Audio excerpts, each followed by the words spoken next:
Today, I want to welcome Shawn Anderson to the show. He is the co-host of the Hall of Very Good podcast and a collector of Ross Grimsley. And I can say that you are the first Grimsley collector that I've ever met. And so I'm looking forward to this conversation. Welcome to the show, Shawn. Thanks for having me. I think outside of Ross and his wife, I might be the only Ross Grimsley collector.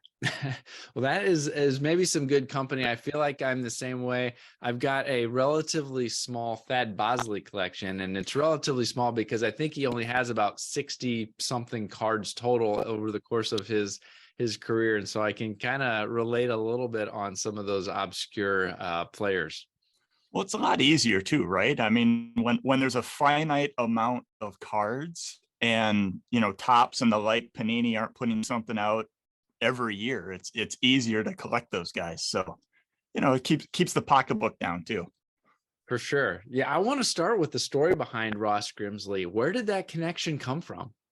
All right. So I've had to, I guess, search back into my mind and figure this out. So it's 1989, I think. So I'm in Rockford, Illinois, and we used to have affiliated baseball, Midwest League baseball. We had the Expos, the Reds, the Cubs, and Royals. I don't think in that order, but the Expos were the first team. And tiny little ballpark, and a lot of the kids that would come to the game. The kids, I was one of the kids myself, but a lot of us would go to the games, and everybody stands around by the home team's dugout, the home team's clubhouse, because those are the guys you're watching.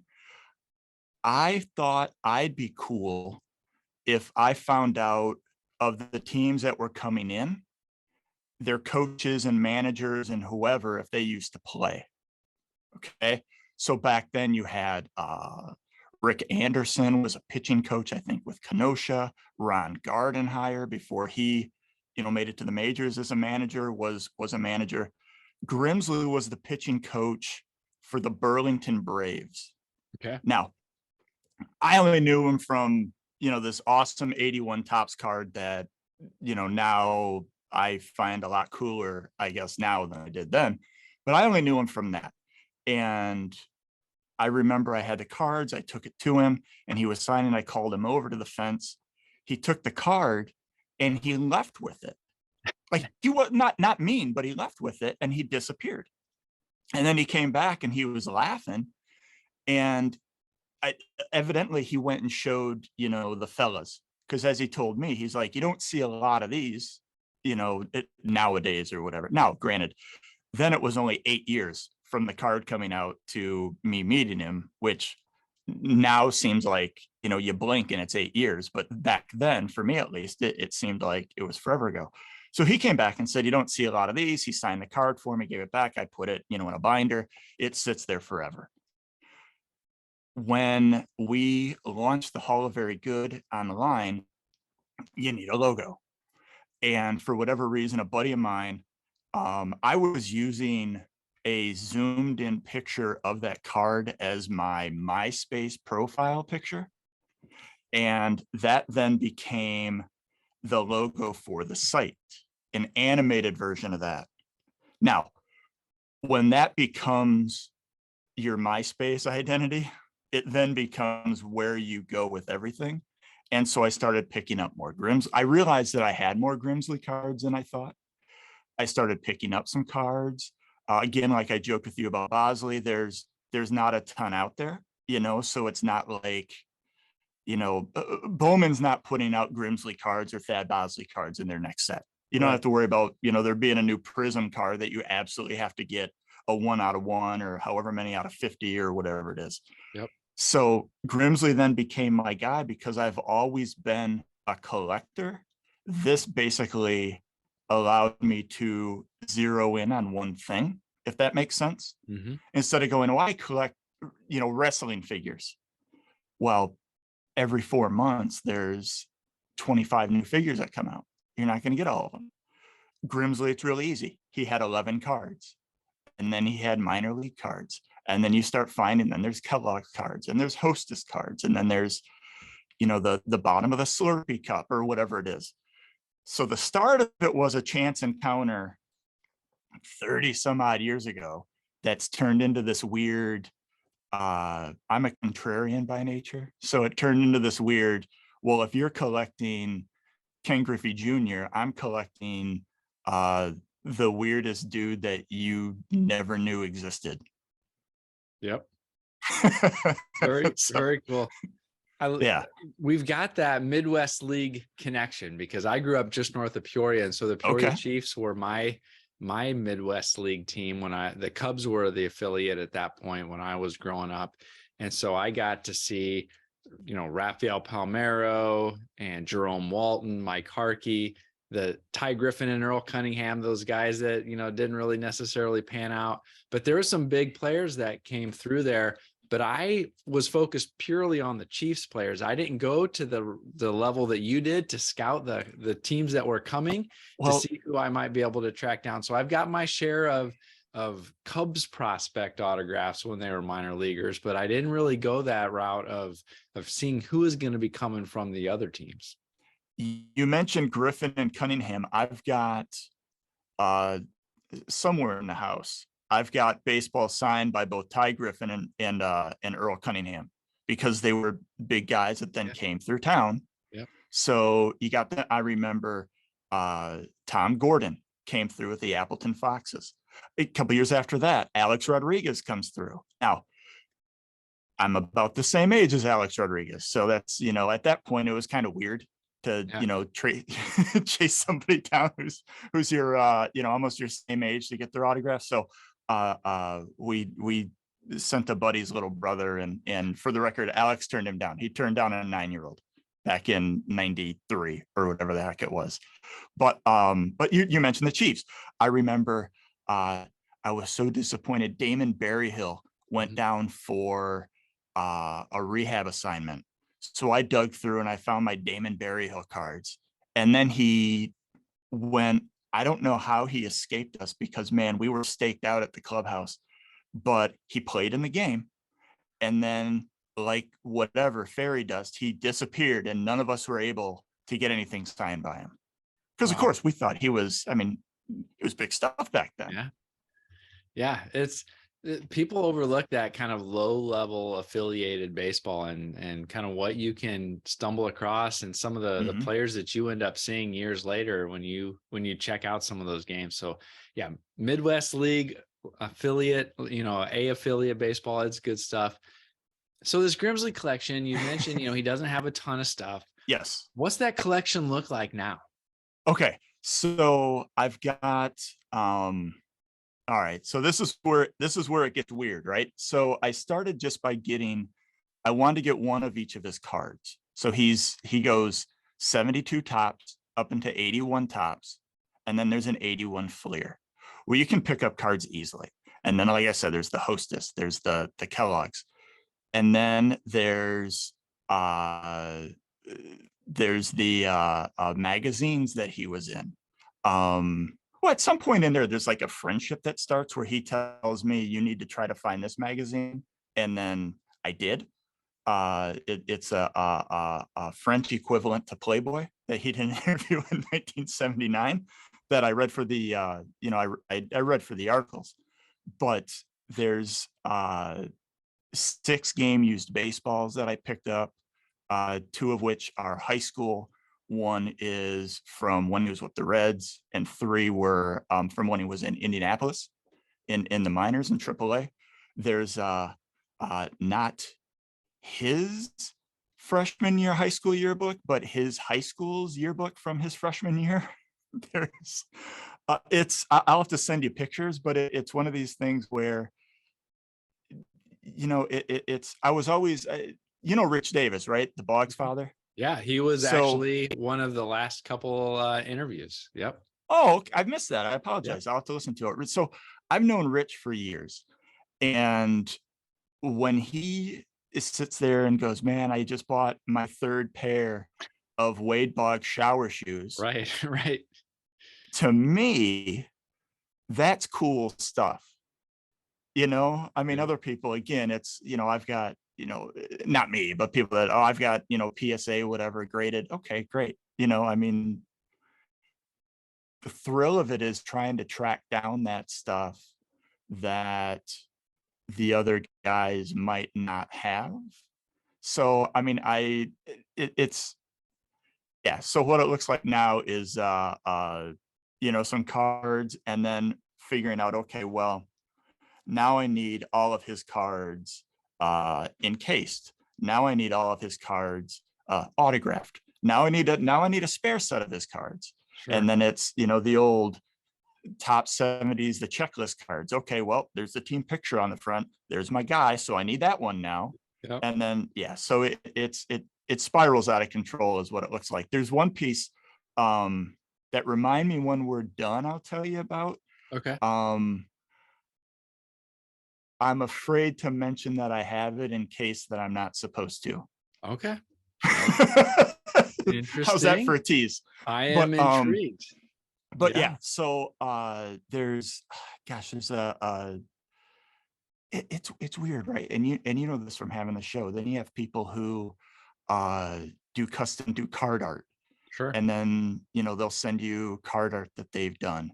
There's I put on a t-shirt that a guy made, Yeah. a Grimsley t-shirt, and sent to me because that was, whatever he did. So that's what it looks like now. I mean, it's not something where, again, uh, Kent, who has his man cave of steel, and Yep. Wade Boggs with Rich, there's always going to be something with them. Yeah. There's not always going to be something for Thad Bosley or Russ Grimsley. Yeah, both those guys take it to a whole different level, and they've just as the superstar nature of the guys that they're chasing. There's so much more Yeah. that's going to be available than there is to some of us who might love some of these more overlooked guys. I just remember something, and it's actually it's stupidly, because it's like one of my favorite things, because I kind of lucked into it, and then I found I have a ticket stub. It's a torn stub. I mean, it's all used, but I have a ticket stub from Grimsley's first game. I have a ticket stub from his 100th victory. I have a ticket stub from his last victory, and a random stub from a game where he beat Tom Seaver in like 1973. Now, the key to finding those is knowing that, well, first it's the date, the whatever, but then it's like, Johnny Bench hit his 150th home run in this game. And then it's like, oh, yep, Grimsley was in that game, so you have to get it. Then there's the the Tom Seaver stub, and it's like, okay, well, you know what, Grimsley beat him in that game that Seaver had 13 Ks or whatever it was, and then I need that. So yeah, it's kind of crazy. I do the game ball that I have of his from 73. There's a gentleman, Mike Murphy, who is he's the red scorebook. His grandma did all the from what, 1970 whatever until almost 90, hand scored all the games in notebooks. So when I got that ball, I reached out to Mike and said, did your grandma happen to do this game? And sure enough, she did. And so he tore that page out and sent it to me. So I've got my shelf, 2 shelves and stuff on the wall, but I've got that ball, next to the hand scored deal that his grandma did. So Very that's cool. now that's kind of what the collection's turned into, because again, once you get those cards, okay, cool, then what?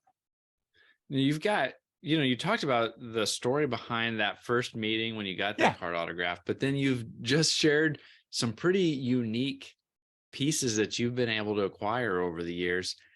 Is there a favorite piece to your collection? I dig the first game ticket stub. And it became more important and now I'm going to plug the podcast here for a second. It became more important when in May of 2021, so Grimsley debuts in May of 1971. So in May of 2021, we invited him on the show to talk about the 50th anniversary of his first game. So you're a smart guy. Who's the catcher for the Reds in 1971? Is that Bench? It's Johnny Bench. Johnny Bench had been on the show. So Lou and I reached out to Johnny Bench. Actually, I mean, technically reached out to Johnny Bench's son. Actually reached out to Johnny, who sent us to Bobby, who sent us back to Johnny. But so we had Johnny on the phone when we called Ross to talk to him about that. But basically it was like, hey, congratulations, this and that. We have somebody who wants to talk to you. And then Johnny and him just go off for 15 minutes talking about that game and how they're doing and whatever. So now that's become the favorite piece of the Grimsley, only because I guess then I created more of something with it, if that Sure. makes sense. Yeah. It Yeah. kind of built on its own story. It kind of added a whole nother level onto it. That's awesome. It did. And then you mentioned the National. So then in 2021 at the National, I went around. I didn't go through the line, but I went around and got up behind bench, which I don't think you're supposed to do. But I just got up behind him and said, hey, I just wanted to thank you again for helping us out with Ross. And he turns around and shakes my hand. He goes, we got him, didn't we, buddy? And I'm like, we did, Johnny. And you remembered. That's awesome. Is there anything that you're still trying to track down, or there's something that you think would be awesome to be able to add that you just haven't been able to find yet? Weirdly, because I found that one yearbook. Now I'm trying to find other yearbooks from Fraser High School in Memphis, Tennessee. Okay. So it's like I'm now trying to find more stuff from that. I do know that there's stuff of Ross's out there that was sold out from underneath a collection that his family had that Ross didn't get his hands on. So I'm kind of trying to track down some of that, and whether or not I hold on to it or send it back to him is, I don't know. But as you may or may not, so his dad played a handful of games in 1951 for the White Sox. So there's some Ross Senior stuff out there, and then there's Junior, which I've got a signed note card by Senior, and it's not, I guess, just limited to the kid, because you search Ross Grimsley, you're going to get father and son. You mentioned the bench interview and Yeah. or the bench coming on, with Ross. That leads me to another topic that I wanted to make sure we hit on is I love the podcast, and you've had some amazing guests and some amazing conversations as a part of that show. Thank you. How did you get into making content? Can we hear a little bit more about the story behind Hall of Very Good and then ultimately the podcast from there? Yeah. So it goes back to I guess it goes back to high school and college, right? So and it's that collector mentality. We're both, you and I, we're collecting guests is what we're doing. But so I've always had an interest in broadcasting and in radio, television, stuff like that. I mean, I loved Bob Costas growing up. People have a baseball card or whoever, pinned above their desk. I had that Bob Costas Pro Set card pinned above my desk growing up.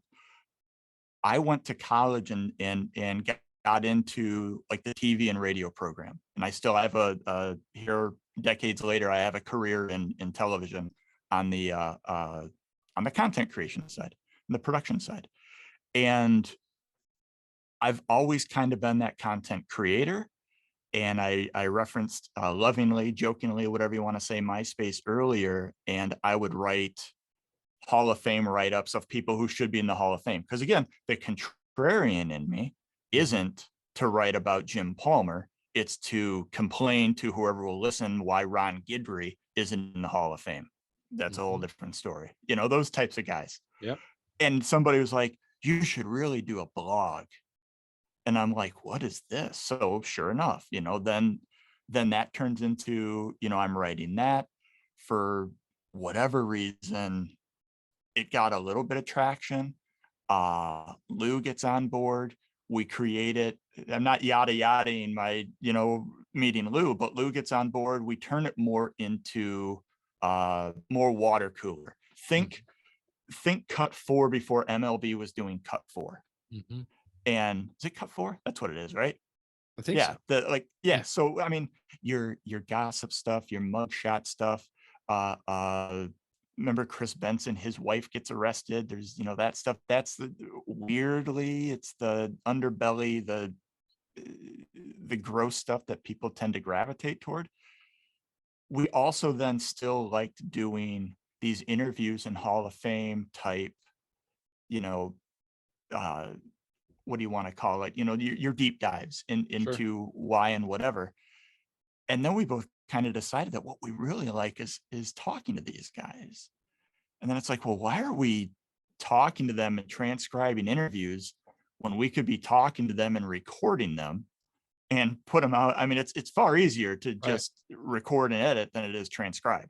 Yep. So then that that turns into a podcast, and um not complacent to talk to the guy at work's uncle who used to whatever. I'd rather try to find, again, it's collector, try to find Johnny Bench and Bob Costas and these guys that Russ Grimsley, and these guys that have meant something to me in my life as a fan and as a collector. But then also there's a lot of uh like topic based stuff that we try to hit on too. Your All American Girls Professional Baseball League, Glenn Burke. If you'd asked me however many years ago, would Lou and I be friends with Glenn Burke's family? I'd be like, you're kidding me.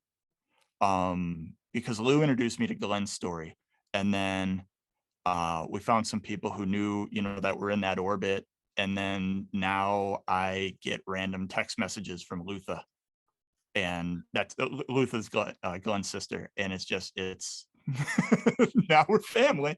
But yeah, so it's again, it's collecting people that we want to talk to.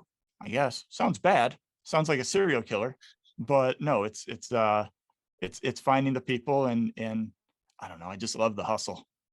What did you do to develop that approach to connecting with your guests and your interview style?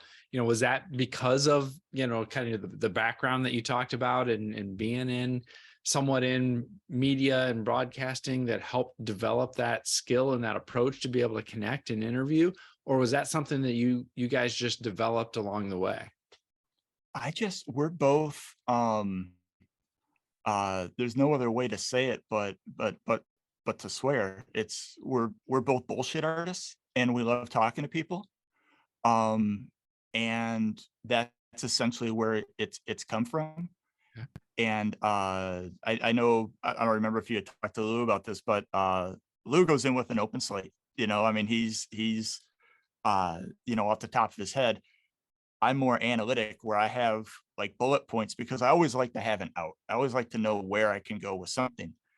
But the approach, I guess, is just, I don't know, I just want to talk to people that we're interested in. I had years ago had learned about the House of David. So damn it if there wasn't a guy who wrote a book on the House of David traveling baseball team. So we found him and invited him on, and I learned about that. I mean, it's not all Fergie Jenkins. I mean, sometimes there's uh the Pfister Hotel in Milwaukee is haunted. So let's track down somebody from Milwaukee who does haunted tours. So Yeah. yeah, I mean, there's a million of those. There's a crime museum in Tennessee that I saw a video of. I was watching a travel vlog, and for whatever reason, there was a baseball signed by Charles Manson. So I had to find the curator of the museum and find out where that baseball came from. So again, it's since we're on a collector podcast, it comes back to, I mean, it's the thrill of the hunt. Again, that sounds like a serial killer. Yeah, I think that's one of the things I really enjoy, right? So while the inspiration was that foundation, or when you started, it is focused on these guys that were borderline of whether or not they were going to be able to be Mhm. worthy of the Hall of Fame, right? So that's why Hall of Very Good. But what I love about listening is there's always some connection to baseball that's brought in, or almost always there's some connection to baseball that's brought in, but the guests that you have, or the stories that you go down, or the stories that we get to hear as listeners, they surprise you a lot of times with where they're going to go, right? I mean, you interviewed Mick Foley, and is a lot about wrestling, and it's a lot about other stories that he's got, but there's a connection to baseball there in the Mick Foley story, right? And getting a chance to hear that. You interviewed Joe Madden. I've got an autographed Joe Madden ball behind me here too that Very you can nice. see.